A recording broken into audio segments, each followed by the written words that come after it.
I'm Debbie Georgatos. Welcome to my show, America Can We Talk? Today, we're going to talk about Chase Bank cancels Lieutenant General Michael Flynn, literally.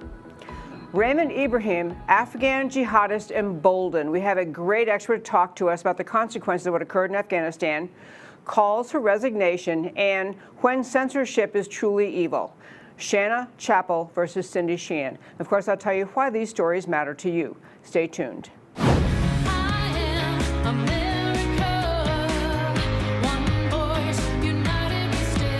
Debbie Georgatos, host of America Can We Talk, is an author, attorney, and political analyst whose mission is to inspire the American political conversation about preserving liberty in the best country on earth. And hello again and welcome to America Can We Talk and to today's First Five. I'm Debbie Georgatos. Over the last 24 hours, Chase Bank, major American bank, canceled the credit cards of Lieutenant General Michael Flynn. Not because he didn't pay his bills, not because he was delinquent, not because he defamed them in any way. The bank canceled his credit cards because in the bank's terminology, say they, that he, by them providing credit cards to Lieutenant General Flynn, they were suffering reputational risk. Chase Bank is worried that because they give credit cards to Flynn, provide credit cards to Flynn, that they are going to have reputational risk. And I want to just make three quick points about this at this First Five. Number one, as I was saying yesterday, and it's just important to always recognize we really are in an ideological war in America. The left fights this ideological war at every point, in every avenue, in ways conservatives just never even think of. So to have a bunch of people pressure Chase Bank, this did not come from the boardroom of Chase Bank. I'm guessing it didn't come from the board of Chase Bank. They probably have people on the board who like General Flynn, who don't like General Flynn, who like Trump, didn't like Trump. But the left is relentless, and the left pushes, and the left embarrasses, mocks, ridicules, and uses their power of ridicule, their mob mentality, to twist and torque around American corporations. I'm going to guess somebody on the left decided that, why should Lieutenant General Flynn get to use credit cards? Let's embarrass him, Flynn, and let's also put pressure on the bank. And many institutions in America find it easier to just capitulate to what the left wants rather than to say, look, we're not going to cancel credit cards because someone is ideologically opposed to some other group. We're not going to do that. It's not like he's a criminal. It's not like he's a bank robber. It's not like he's done some horrible thing.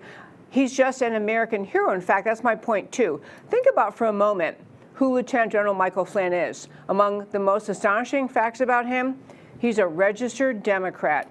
This I cannot explain, but he is a registered Democrat. He has been that for his adult life. He is also someone who served in the Obama administration. The only reason that Obama and Flynn got sideways was because General Flynn questioned President Obama's plans and his approach in dealing with the threat of Islam in America, the threat of jihad in America. Flynn and around the world. Flynn thought what Obama was doing wasn't wise, wasn't cautious enough, and this angered and embarrassed Obama. So you have Flynn worked for Obama, is a Democrat, and then he moves into the White House, and his very, very short tenure as National Security Advisor under President Trump ended with completely trumped up charges, completely trumped up, not double entendre, not intended, cooked up charges that had no relationship to reality, and only because of the tenacity of the lawyer Lieutenant General Flynn later hired, Sidney Powell, did he finally get what he should have had all along, which was acknowledgement from the Department of Justice. They had no reason on the planet Earth to even question Lieutenant General Michael Flynn back in December 2016 into January 2017 as he was beginning his very short tenure as National Security Advisor, only because Sidney Powell pushed and pushed. Finally, those documents were released, and finally, the vindication came that there was no justification. It was a witch hunt from day one, and the charges were eventually dropped. And the third point, what is it that Chase Bank is punishing? Lieutenant General Michael Flynn has been very active in the speaking circuit. He's speaking up about restoration of America. He's speaking up about the dangers in our country as we are losing our freedoms. He's speaking up about election integrity. He is speaking up at conferences around the country and in media around the country about the idea that election integrity is very, very important. So he's defending America, defending election integrity, and he is also a very godly man. He is, among the many things he regularly includes in his remarks, have to do with the power of the faith in his life, his faith having carried him through, the importance of the freedom of faith in America. This is a guy who's basically speaking up, for Americana, for mainstream, Main Street America. But to Chase Bank, to those kind of thinkers, to left-wing thinkers, this is outrageous and offensive. Chase Bank is going along with the mission of the American left, or I'm always corrected by a good friend of mine, the anti-American left, which is essentially to shut down free speech on any topic that the current administration has decided you're not allowed to talk about. So you're not allowed to talk about election integrity because they have ruled that as out of bounds. Your freedom of speech is not permitted any longer if you want to question election integrity. This is actually where the left is headed, and Chase Bank is deciding it's easier to roll with the left, to salute to the left, to capitulate to the left, than to actually look at this record, look what this man is saying, and stand up for him and just say, look, we're not going to cancel credit cards for people who are, Antifa. We're not going to cancel credit cards for people on the left who are rioters, protesters. As long as they pay their bills on time, they haven't been convicted of a crime, we don't cancel credit cards. But Chase doesn't have that courage. They don't have that courage. It was easier for them to just go along with canceling a credit card, easier than putting up with the mockery and derision and attack of the American left. This is one tiny example of what I've been talking about in this show over and over and over, that we are watching the slow crushing of freedoms in America, and with very, very few players in America willing to stand up. Even corporate players, even large companies, unwilling to stand up against the tyrannical mob that is today's American left. And that, my very fine friends, is today's First Five.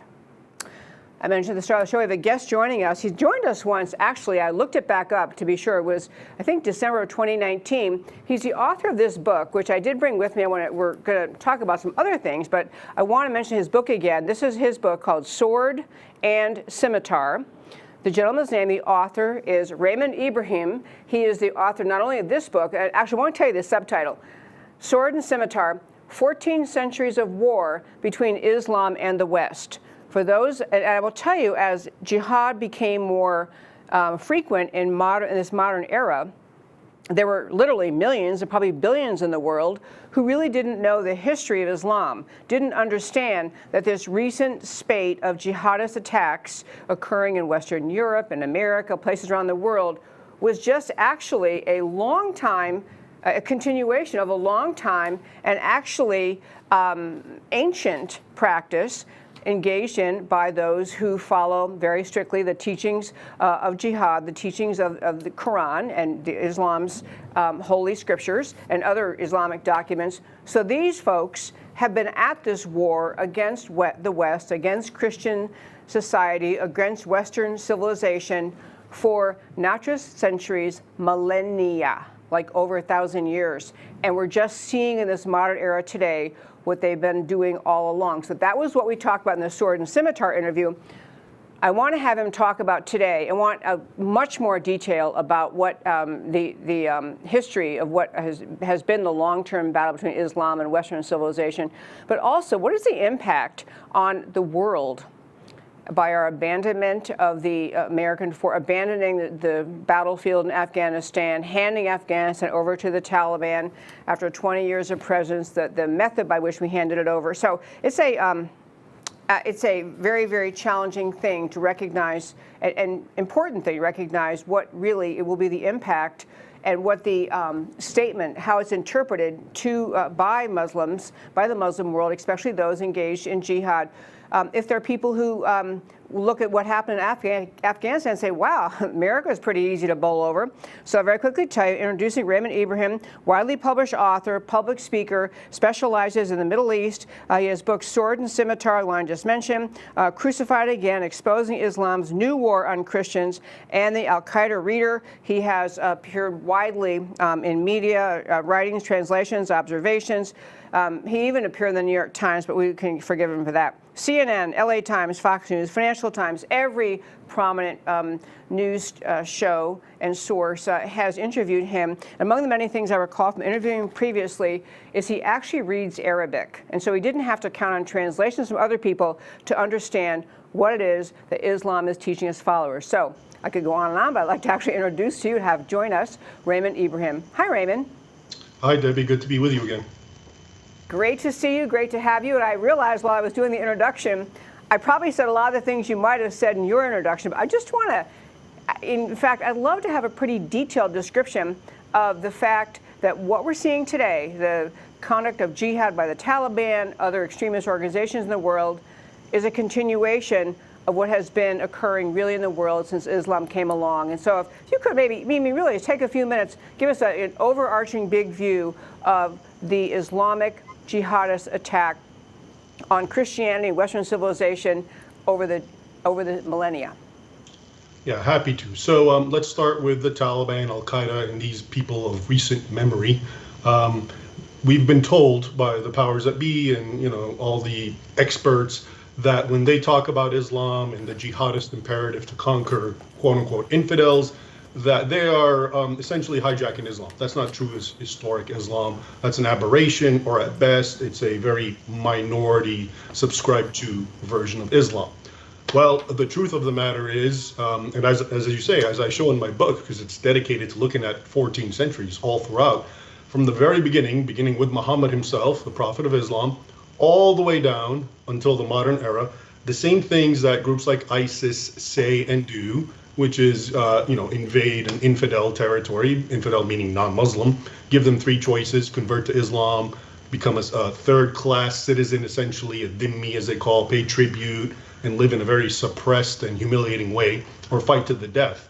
So that's what ISIS would say, and that's actually what Muhammad said. That's what the first caliph said, and it goes on through all the various iterations throughout history, not just the Arab caliphates, the Mongol caliphates, the Turkic sultanates, the Berbers who entered into Spain, and all throughout it was the same exact logic. Even America's very first encounter with Islam, the Barbary Wars, right around 1800, you had Thomas Jefferson meeting with the ambassador of Barbary, and he asked him, why are you raiding our ships and plundering our goods and enslaving our men and humiliating them and killing them and so forth? And that man's response to Thomas Jefferson and John Adams was, it's part of our religion. Our holy prophet commands us. Everyone who rejects Islam is an enemy, and we can kill him, enslave him, and so forth. So that is the real true totality of Islamic history.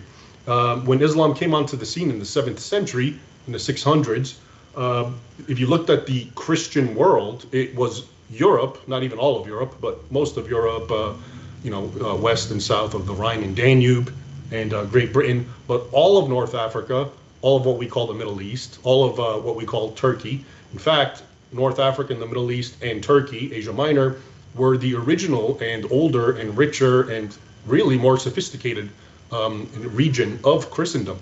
And all of that was completely conquered and absorbed and Islamized and Arabized by the Muslims in the 7th and 8th centuries, and Asia Minor later in the 14th and 15th century by the Turks. So really, 2/3 or 3/4 of the Christian world was actually permanently conquered. You had Spain and Islam in Spain for centuries and violent nonstop jihads and reconquistas back and forth until the Christians won. You had it in the Balkans again for many centuries until 1683. Now we're 1,000 years after the date of Muhammad's death, more than, and here they are in the largest city, one of the largest cities in Central Europe. Vienna, besieging them with something like 300,000 men.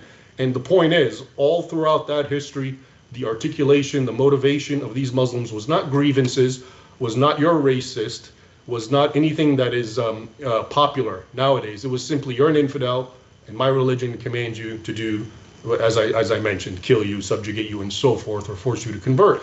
And so when we hear about ISIS and Al Qaeda and the Taliban, to me it's meaningless to even give them proper names and dwell too much on their finite manifestation, because all of them are in a complete continuum with what Islam has always been from the very start, despite all the lies that we've been fed, especially after 9/11 and those attacks, which is the true face of Islam is peaceful, et cetera, et cetera. No, the true face of Islam is actually ISIS. Those guys, ISIS, Taliban, they go out of their way to emulate the jihadists of history, as I show in my book, all throughout. And they even used the formula that they used. So you may remember ISIS used to say, we've tasted American blood and nothing tastes sweeter. Well, that comes from a 7th century jihadist named Khalid bin al-Walid, known as the Sword of Allah. And when he invaded the Eastern Roman Empire, he said, we've tasted Christian blood and nothing is sweeter. That's why we're here. We're not here because of grievances or territorial disputes. So yeah, I think that is one of the largest weaknesses and flaws in modern day Western thinking when it comes to the threat vis-a-vis Islam. That was a great, great summary, and I'd love to dive into a lot of the details about history. But another aspect of all this is that you made allusion to how the arguments made, especially by kind of the apologists for jihadists, is, well, they have grievances, these things weren't fair, and so they have a means of manipulating people who aren't aware of the facts, who don't understand the history you just laid out so beautifully. So they take the modern day experience and say, oh, this must be the problem. It's only because X, Y, and Z. Compounding that with it's a psychological manipulation in America, the use of the term Islamophobic, which is one of the calling cards of the left, one of the battle cries of the left, to shut down any concerns about Islam, that any claim about the danger of Islam, any claim that the jihadists are actually acting in compliance or in accordance with Quran and other holy Islamic teachings, that is Islamophobic to even say that. And so is that part of the whole psychological manipulation? I mean, is the Islamic mindset using that kind of conduct in order to gain control?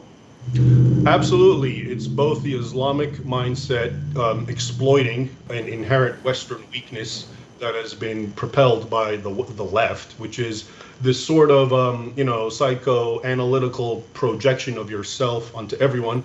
And you yourself are, of course, a weak, spineless person. And so you're very much caught up with things like you've been humiliated, you've been traumatized, you have daddy issues, whatever. That's all been projected onto the Muslim world. That is not in any way, shape, or form applicable to the Muslim world. And in that, I actually salute them and I commend them, because they actually are above and beyond these silly categories. To them, it's always just jihad and violence and conquest, and I'm stronger than you, therefore I will conquer. But it's not beneath them, of course, to exploit that as a weakness. And so it's true, as you say, lots of Islamist groups, Al Qaeda did this, the Muslim Brotherhood, which is entrenched all throughout America under different names, does this all the time. They play on these same leftist paradigms of you're the bad guy because whatever, you're white, you're Christian, you're racist, you're inherently xenophobic, and that's why what's happening is happening. That's why frustrated Muslims are lashing out through terrorism.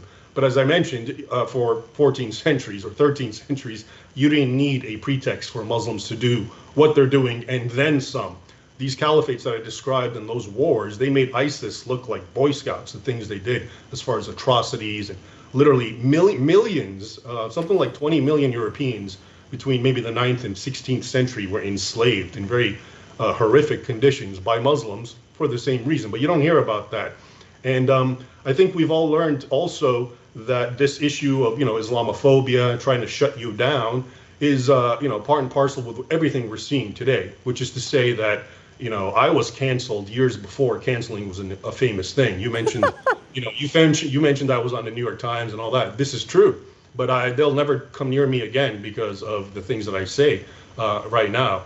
So as you know now, if you say something against whatever lockdown measures regarding COVID or the presidential elections, you get canceled, you get shut down. So that's been happening to me with Islam a long time ago, and others, and it really hones in on the fact that this isn't just about Islam. It's just about you connecting the dots about anything, whether it's Islam, whether it's what the left is doing, which is usually hand in hand with what the Muslims are doing, or the Islamists, if you want to call them. So I think hopefully people are starting to get an idea of what's really going on.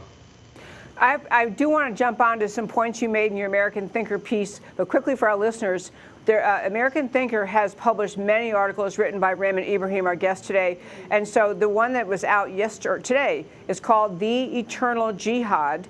And I linked it on our website, americacanwetalk.org. If you go to our homepage, americacanwetalk.org, on the homepage under shows, drop down list of links. It's there. It's a great piece that gives really, I mean, in a 2-page article, gives a ton of information about the Islamic the jihad that's occurred since the beginning, the jump in time. So I'm going to mention a couple of points from that. But Raymond, what were those numbers you just said? How many million of Europeans were enslaved by various marauding Muslims during whatever time period it was? I want to write that down. Sure. Well, it depends on who you ask, because most of this is before the, let's say, the transatlantic trade, which is, the 1800s. Most of this is happening now. You're talking about literally starts in the 7th century, and it goes on until about the 17th century. So the records are not as definitive, but well respected and well regarded historians, and I can give you their names later on, have put the estimate from anywhere from 2, 3, 4 million to 15 million Europeans that were enslaved by the Ottoman Sultanate, the Mongol Sultanate, the Crimean Tatar Sultanate, which thrived on Slavic slaves, mostly Russians, and of course before that all the Arab sultanates, the Umayyads, the Abbasids, the slaves they took from Spain and France, all those centuries that, and you always hear about Andalusia, the great wonderful experiment in multiculturalism and tolerance and religious coexistence. What they don't tell you is Cordoba was actually the center of the Islamic world for white slaves, because they would get them from northern Spain, where most of the Christians were holed up, or in France and elsewhere. So the number is huge. And then you ask a lot of historians, I can refer to you, and will say it's much more than the transatlantic slave trade. And on top of that, again, if you look at the sources, it was almost incumbent on the Muslim to treat the slave in a very cruel manner. It wasn't just a business transaction. You're my slave, or I'm selling a person. You had to make sure, because that's what the Quran teaches, that they have to feel humble, they have to feel subdued. So you get a lot of extremely cruel practices that were inflicted on these European slaves.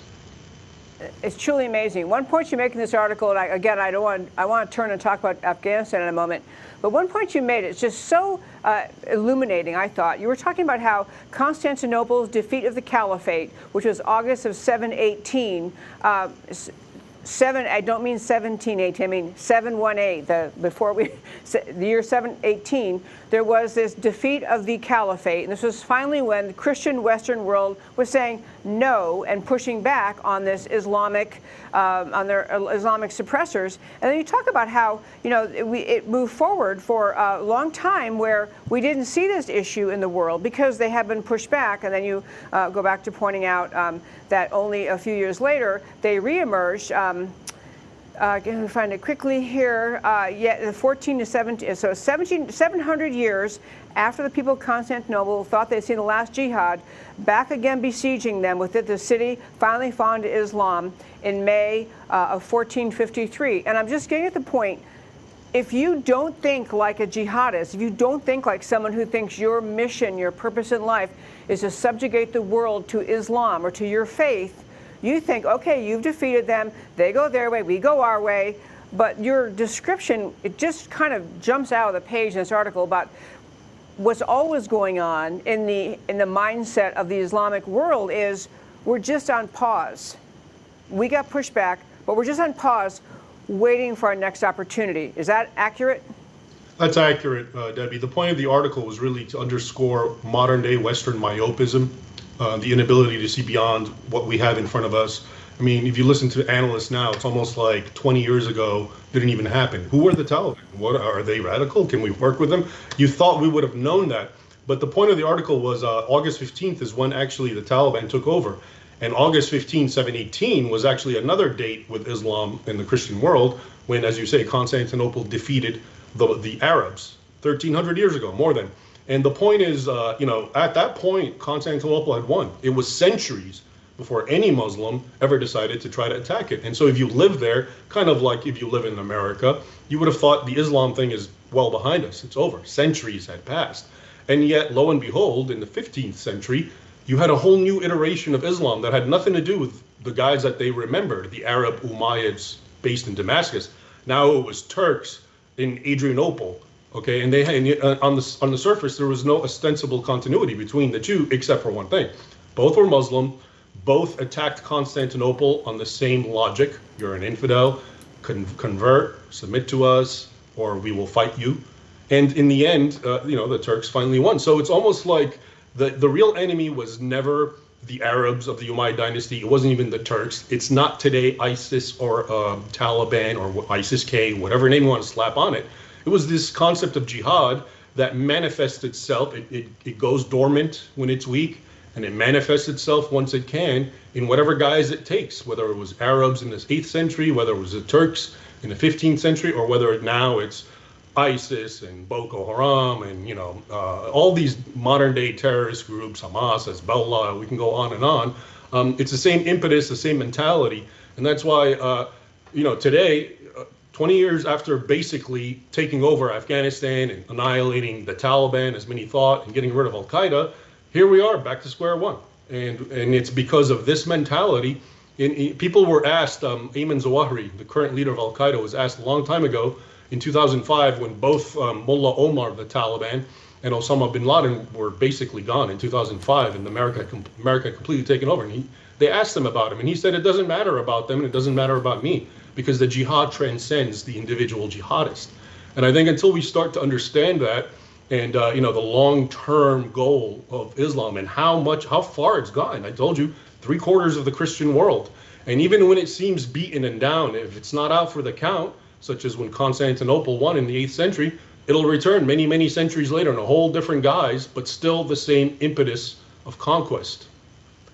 Okay, I want to turn to now what were the situation we're in the modern world. So we had America's troops in Afghanistan for 20 years.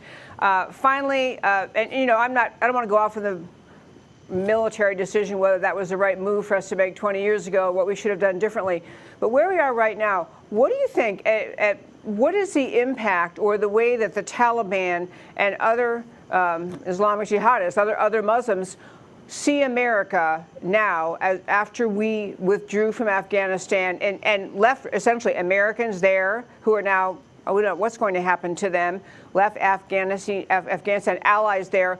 What does it do to their perception and does it embolden them to feel like America's weak? Oh, absolutely. If you look at the course of Islam throughout history and the precedent, it actually, one can argue, and early Christians argue, that Islam was not just a heresy, but it was a reactionary religion based against the other, namely Christianity. I mean, remember, Islam spends a lot of time talking about Jesus and Mary and all the prophets of the Old and New Testament, but then it essentially, almost as a heresy, it breaks away and attacks the divinity of Jesus and so forth. So for early Christians, that's what it was. It was actually a counter movement. And inasmuch as the West or Christians or whoever backed away, were beaten, were appeasing, Islam got very emboldened and actually more aggressive. There's no time in history where you had a strong Muslim emirate or caliphate or sultanate next to a non-Muslim and it didn't attack it when it was strong. If there was peace, it was because the Muslim empire or whatever city polity could not actually win at the time, which is much of what's going on since the 18th century or 19th century with the West. It's not that the impetus isn't there. It's that, Islam also allows for a little bit of realpolitik, and you shouldn't necessarily, kill yourself, even though some do, and there's a whole doctrine for that. But at any rate, if you look especially at the colonial era, when the West finally, after being harried for well over 1,000 years, not only defeated Islam, but overwhelmed it in the colonial era. What you had isn't what we're told now. You didn't have Muslims who were seething in rage because they were beaten and now their ways have been suppressed and no, it was actually the exact opposite. Muslims went out of their way to mainstream and become Western. So if you look at pictures of the 19th century Muslims, they actually look so much more Western than Muslims today. the men shaved their beards and they wore suits and the women wore in high heels and they got rid of the hijab and they introduced all sorts of Western education and so forth. So there's definitely a symbiotic relationship between Western confidence and Muslims being complacent and actually merging with it, and Western weakness, which actually pushes Muslims back to radicalization. As Osama bin Laden famously said, when people see a strong horse or a weak horse, they always root for the strong horse. I think that's just a principle all across the board for human nature.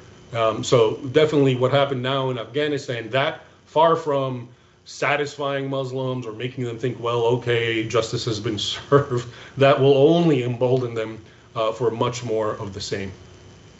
Okay, I want to talk about the Taliban in particular because there have been comments in the media about the president, our current president, saying that he had given the story was not actually confirmed. You kind of heard the administration talking about both sides of their mouth, agreeing and then not agreeing. But the story was that America handed the Taliban a list of Americans still remaining inside Afghanistan, as well as a list of people who were Afghani who had been aiding and helping the Americans, and were essentially asking the Taliban, can you please assure safe passage for these people? How bad was that to do? Obviously, that's immensely bad. And like you know, enough evidence to make a decisive conclusion is still not possible. What I'll leave you with this, though. You know, we've seen what we're seeing with Biden in Afghanistan is something we saw with his president, that he was vice president to, Obama. Okay, once Obama came, that is when you had what was called by the media, by fake news, an Arab Spring, and what turned into the precursor for ISIS. And you had Muslim Brotherhood took over Egypt and Libya, and then you had the war in Syria, all of which all of a sudden manifested into ISIS taking over Syria and us allying with them in the guise that they're freedom fighters and all that. And now you move forward, you know, you had the Trump. And I can tell you, as a person who makes his living reading and following and writing is about radical Islamic movements and so forth, it was pretty quiet those 4 years under Trump. And then now you have Biden, and guess what? All of a sudden, Afghanistan is back under the Taliban. The very same guys who we were told were the arch enemy, the evil harborers of Al-Qaeda who attacked us 9/11, now the strongest military in the world, most economic powerhouse, just gave them, last I heard, several billions dollars of worth of weapons, making now the Taliban much more powerful than it ever was before we entered. And I, for one, find it hard, and I think it's we're being too lenient when we dismiss all this as an aspect of stupidity on the Biden administration. I don't think so. I think much of this is very much planned, and if anyone connects the dots and look at what's been going on throughout the years, especially under these Democrat presidents, it's very eye-opening. It is very eye-opening. I'll mention to our listeners, because I had said, I think yesterday, I mentioned last week, today I originally had scheduled Nani Darwish to be on the show. Nani Darwish, another wonderful expert who actually grew up under Islam and is an American author now. She has written about exactly, Raymond, what you were just talking about a moment ago. She's written about that Americans are wrong and weak, and it's dangerous to attribute to Biden that he's just incompetent, and that's why we had the extreme mess in Afghanistan that we had. She's saying no, not incompetence, intentional. Why she really painted, and there was a great article she wrote, actually an American thinker too. We had to put off her until a week from now, but she'll be coming on then to talk about this idea. But it's really important in America for the citizens to understand it's one thing to criticize the Biden administration for incompetence, arrogance, stupidity, lack of planning, bumbling. That's kind of a image you might have of Jimmy Carter, is kind of bumbling or something. But there is a far deeper concern about what Biden's motivation is in withdrawing American troops from Afghanistan the way that he did. Nani Darwish will talk about that this week. So I know we're almost out of time we committed to you, Raymond, and I love having you on. It's just extremely helpful. So moving forward, if you were advising, if you had a president who would actually listen to your advice, what should we do about the situation now in Afghanistan? Are we just I mean, do we need to show force in order to get the rest of our people out? Or, I mean, what do we do going forward? I mean, there's so many things that an American president can do without force. Just think of sanctions. Think of economic pressure that could be applied to get these Americans who are still holed up there, or even get any sort of positive response from them. This narrative that there's nothing we can do, and like we were saying, this idea that it's just bumbling or stupidity or cowardice, all of that does the left's it actually works for them. This narrative, that's what they want you to think. Oh, okay, yeah, we're stupid. Oh, we're naive. We did something. Ha. No, there's a lot an American president can do, minus violence, minus warfare.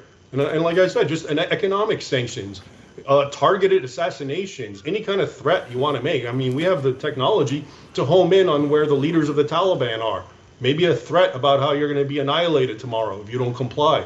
There's a lot of things that can be done, and and of course, no president has to tell us this. But the point is, the America can get its will done, especially since it's already given up Afghanistan. So forget about reclaiming it, but at least in something as simple as rescuing your own, which is not pivotal to the Taliban. It's not pivotal that they have them. I think something like that could very easily be solved if you have the will to do it.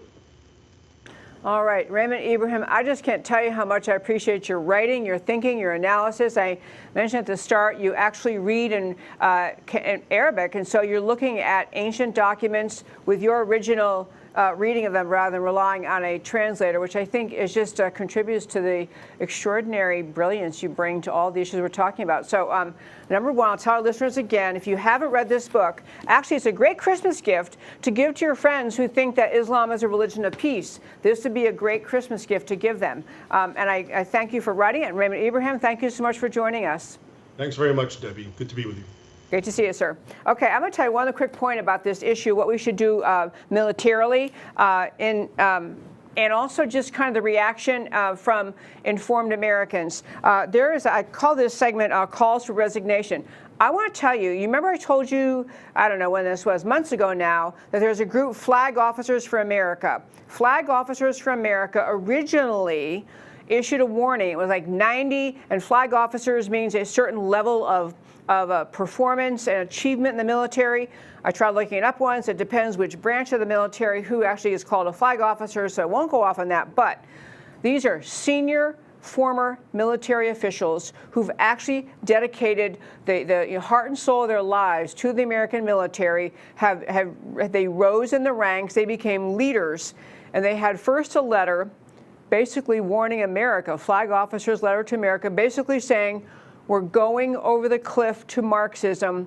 America, please wake up. And these are revered, honored, decorated, experienced senior soldiers trying to warn America, trying to wave the flag. Well, they have a new letter out calling for resignation, and this is a letter from 90 retired flag officers, and essentially what they're saying is they are calling for the resignation of both Defense Secretary Lloyd Austin as well as Joint Chiefs Chairman General Mark Milley. And their point is this: either their advice was what Biden was following, what he did in Afghanistan, which he basically announced ahead of time, hey, by the way, we're going to pull out, we're going to let you guys be in charge, and pulled out without protecting American military equipment, protecting American, more important, American citizens, American military, American people who are civilians, but over there in some way serving, helping America, plus people who are Afghanis, who are also supporting the American, helping the Americans who are now being hunted down and slaughtered by the Taliban. So the point of this flag officer's letter is either you people, again, Chairman, Joint Chiefs Chairman General Mark Milley and Defense Secretary Lloyd Austin, either you advised Biden to adopt this plan, in which case you are the cause of this horrific disaster and the unnecessary deaths of these soldiers who lost their lives due to the suicide bombs outside the Kabul airport and the general chaos now ensuing. And we now still have, we believe in Afghanistan, something in the range of 200 Americans who want to get out. And we've announced, hey, bye-bye, we're all done. You know, we're getting out. Last plane takes off, leaving people there. So the call letter is either you guys advise Biden to do this, in which case you should resign, or you warned Biden and you told him it was dangerous and he didn't listen to you and he took these actions anyway, in which case you should also resign, because you should not be willing to work for someone who would do this to America.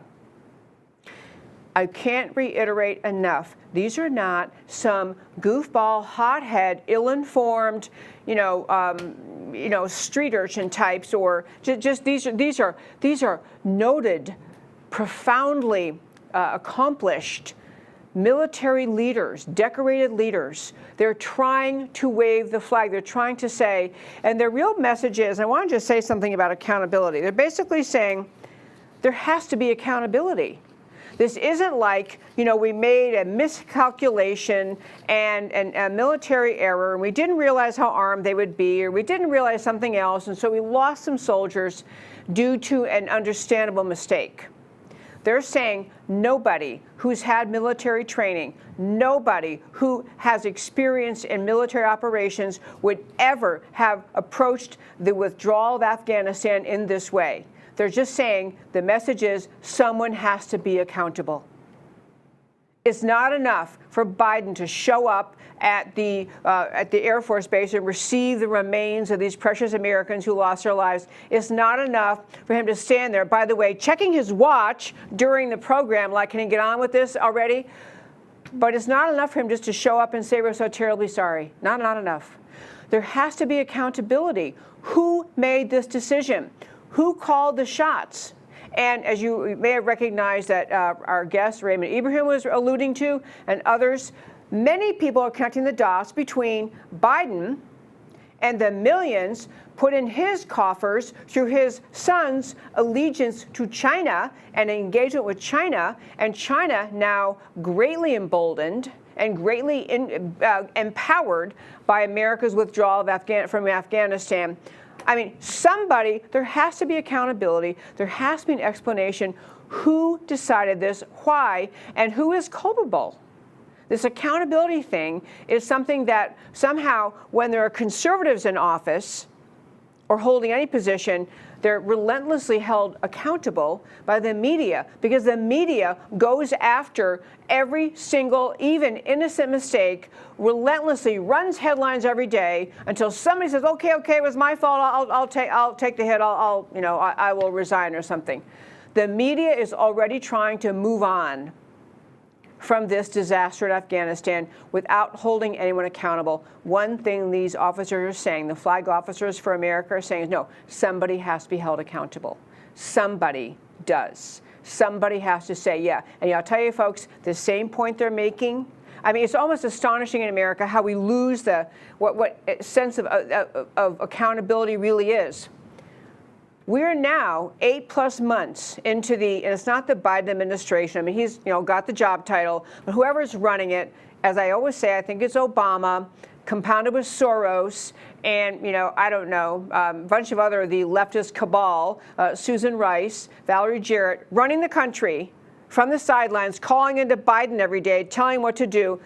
Kamala Harris isn't running anything, and everybody knows this. So we have a non-accountable entity, cabal, running the country. Nobody's held accountable for what happened in Afghanistan. Well, the same thing is true if you think about the border. Just ask yourself for a moment, when in world history has it ever happened that the alleged elected leader of a country abandons the southern border, or any border? You have criminals, drug traffickers, child sex traffickers, Islamic terrorists. You have mobs of caravans of impoverished people from Central and America and Mexico pouring over the border. No, we don't even have a border anymore. And in America, nobody in the media is able to hold or even tries to hold anyone accountable. Who's in charge of this policy that says abandon the southern border? I mean, and how do you, holding them accountable has to mean somebody has to say, oh yeah, this is my plan.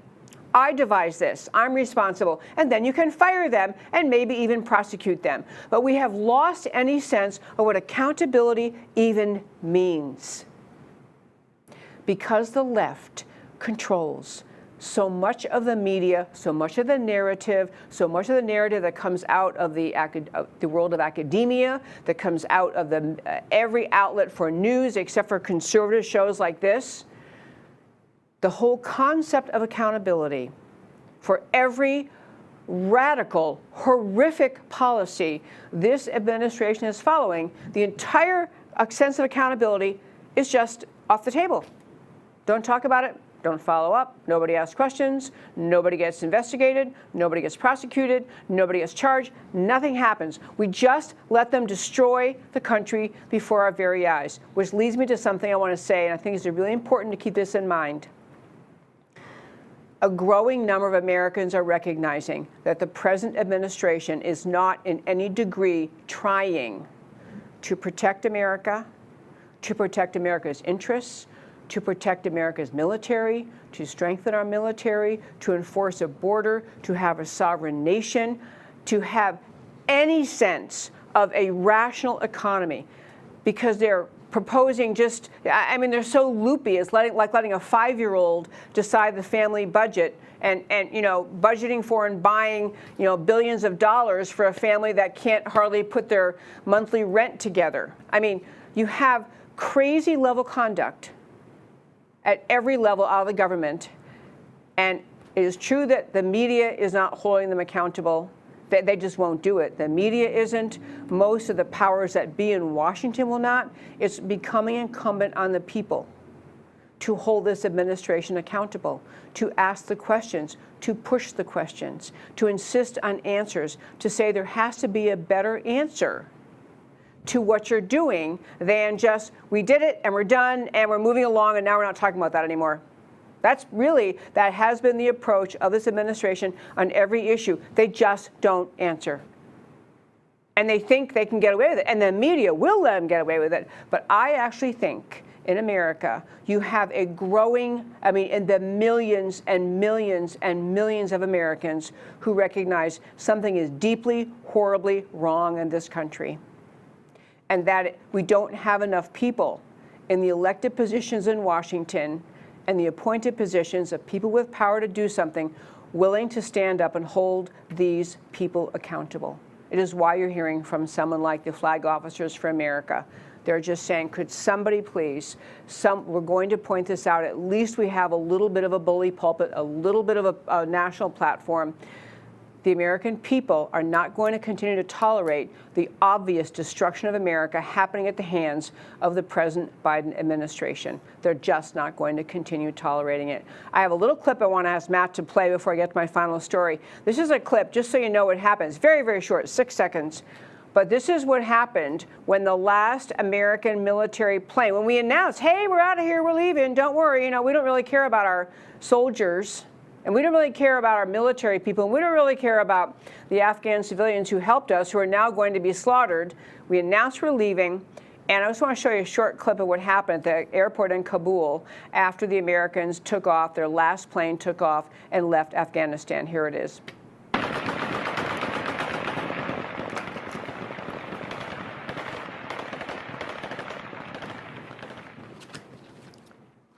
You see what they're doing. This is how they celebrate America's departure. And there were scenes like this all over Afghanistan. The Taliban, which is just one of the many iterations of Islamic jihadists who follow the teachings of the Quran, as you just heard brilliantly explained by Raymond Ibrahim, follow those teachings because in their heart and soul, in the depth of their being, that's what they believe in. And they follow those teachings, and so therefore their mission in life, whether they're Taliban, Al-Shabaab, Al-Qaeda, Hezbollah, any of the group, and name any Islamic terrorist group, it's all the same. They're all rooted in the teachings of Islam that tell them you must, to be a true and devout Muslim, you must kill or convert the infidels. To shorten the expression, kill or convert infidels. There was a statement out of one of the leaders of the Taliban that just recently just said, yeah, the world is going to come under the submission of Islam. The world is going to submit to Islam. It's just a matter of time. And they mean millennia time. They're never going to stop unless they feel and sense brute force of the good people of the world who don't want to live under the ugly darkness of Islam. One last quick story to tell you before we go to our Why It Matters to You. This has a little bit of a long name, but I want to explain something. When censorship is evil, Shana Chappell versus Sheehan. Shana Chappell is the mother of one of the people who was killed in the suicide bombings at the Kabul airport on August 26th. She wrote in a letter. She's active in social media, and so she wrote in, basically on her own social media, basically a letter to a note to Joe Biden. So her name is you see Shana Chappell. Excuse me, Shana Chappell. She writes a letter, and I mean she's devastated. She's lost her 20-year-old son, your precious baby. I mean, any mother, any age, losing a child is, you know, beyond description, horrific pain. She's upset because she lost her child in Afghanistan, an American military person, because of the extremely reckless and irresponsible way that Biden chose to pull out of Afghanistan. So she puts this letter up, this note up, and she basically, it's a tweet. Joe Biden, this message is for you. I know my face is S in your brain, because she went to the Dover, where they received the remains of the precious young soldiers who lost their lives in Afghanistan. She's there. Biden was there. Biden had a meeting with the families who are waiting to greet the remains of their children and loved ones. And as one person who attended the meeting said, it didn't go very well for Biden because the people are angry. Because this is, everyone understands, if you have a family member who serves in the military, yeah, you're understanding that your loved one's life is being placed in harm's way. You do realize that. But you assume that the policies and the strategy used by the leaders of this country will at least be responsible, at least be designed to protect, to the extent possible, against this kind of terrorist bombing, because America abandons.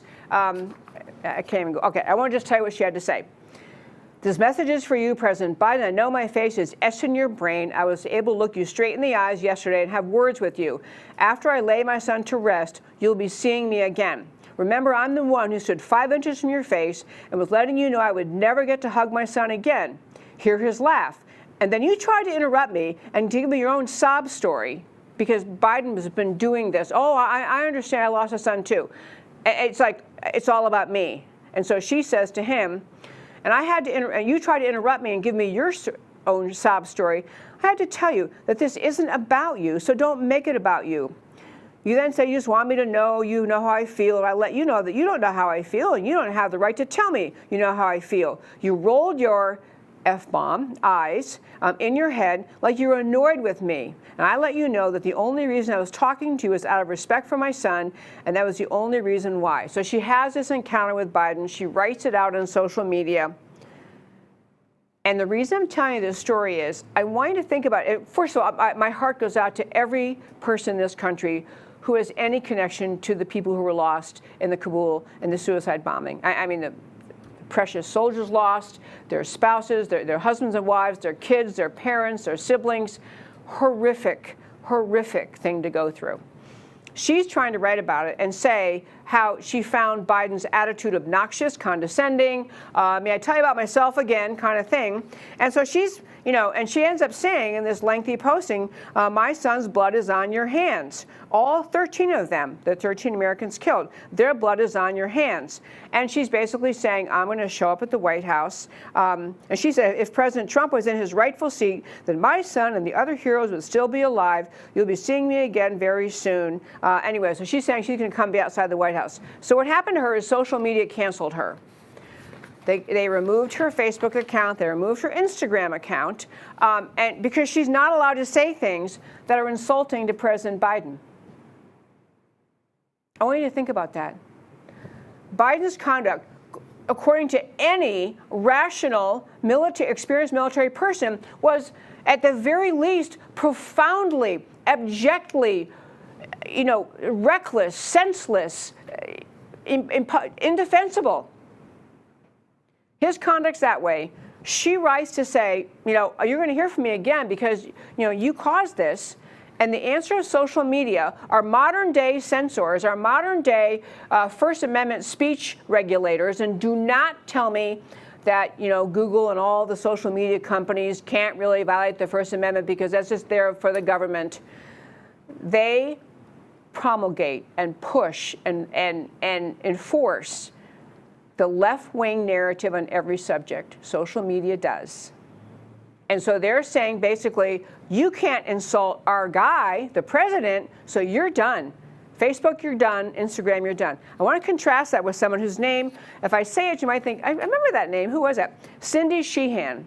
She was a mom who lost her son in the war in the Iraq War under President George W. Bush. So she lost her son. She's a grieving mother. She takes to social media. She camps out near George Bush's ranch in Texas, and later camped out in front of the White House for months and years. And her basic thing is she's anti-war. She didn't think we ever should have been in the Iraq War, shouldn't have been there. And if we hadn't been in the Iraq War, you know, then her son would be here. And she was pushing for George W. Bush to be impeached for getting into the war in Iraq, which she opposed. So she has her view. I'm not even going to go off on the legitimacy of her view about the war, but she was covered by every mainstream media outlet in this country, not just for months, I'm telling you, for years. She was a hero in the media. Listen to the great anti-war leader, Cindy Sheehan. And she was not just not canceled, she was given headlines, front and center, interviews, you know, what's your view on this, your statement on this? What do you think about this? Treated like a hero and an expert who had the same experience, very sadly, of losing his son. Okay, I'm sorry for every family who's ever lost a family member in any war. I mean, it's horrific to go through. But I'm making the point, you see how far the media is willing to say, this is the social media tech giants who pretty much control what everyone thinks and knows. You couldn't have found, back in 2005, when Cindy Sheehan kicked off her efforts, you could not have found an American in the country who hadn't heard of her. Everyone knew, if they even read news, who she was. And she was allowed to continue her diatribe against Bush. I'm not making any commentary about the Iraq War, Bush, or anybody else. I'm just saying she got to talk. This mom, in this era, with the social media and the left-wing media, is so emboldened, so strident, so one-sided, so determined, they shut down a grieving mother because she's complaining about the president's, the way in which he engaged in the withdrawal from Afghanistan that caused the death of her son. Nobody is really claiming in the military, by the way. I mean, no one's really saying, well, there's nothing else we could have done. No one is really defending this exit strategy because no one's being held accountable for it. But I want you to think about how, I mean, it's not just censorship. It's why I put the word evil in this caption for this portion of the show. It's evil. It's evil that says a mother, grief beyond, you know, the calculation people can understand, grief over losing a son, and she can't talk. She can't put her heart and soul out there. She can't tell the American people to think about this because she's disrespecting the dear leader, Joe Biden. So Facebook, Instagram, and pretty soon she'll be a non-existent thing in Google searches. You'll you can't find her name anymore. This is what will happen because they have decided the purpose of media in this country is to bolster and push forward and legitimize the left-wing view on everything. And anyone who dares disagree with them must be censored. Probably talk more about that story, but we're out of time for today, so I want to turn and tell you why the stories we talked about today matter to you. And so we start our show. The first topic we had today was Chase Bank canceling Lieutenant General Flynn, literally canceling his credit cards. Chase Bank canceled the credit cards of Lieutenant General Michael Flynn, citing reputational danger for the bank from continued association with Flynn. This is Michael Flynn, lifelong Democrat, who can explain that, a decorated American military hero, former head of the Defense Intelligence Agency under Barack Obama, but he supported President Trump and he believes the 2020 election was stolen. Chase Bank is casting its lot with the radical left, apparently believing a new power structure has taken control and kowtowing to it is wise. There is reputational danger in Chase's action. Time will tell whose reputation is in danger. Maybe it's Chase's reputation is in danger. Lieutenant General Michael Flynn is an American hero, and on calls for resignation in aftermath of the Afghanistan fiasco, U.S. retired flag officers openly calling for the resignations of Milley and Austin. Flag officers, by definition, have stature and experience with U.S. military strategy and U.S. military discipline. They know the importance of accountability in leadership generally. They know the imperative of accountability in military leadership.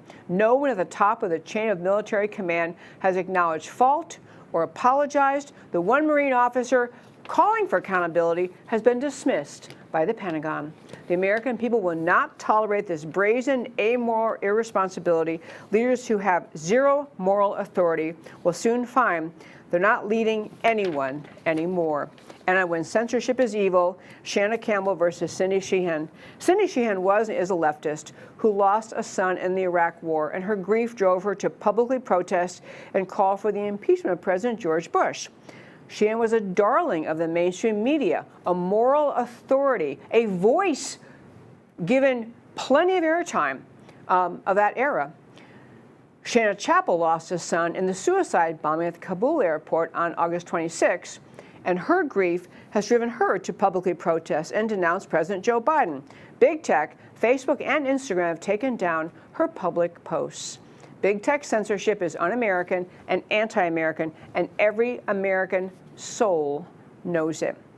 Biden, Big Tech, mainstream media are blithely assuming Americans either aren't noticing or have unending patience with this evil. These, my friends, are wrong assumptions.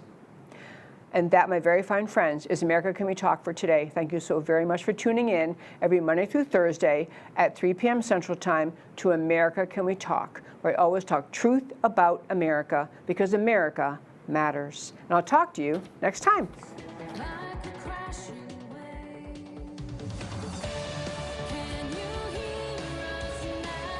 America Can We Talk? Truth about America. Can you hear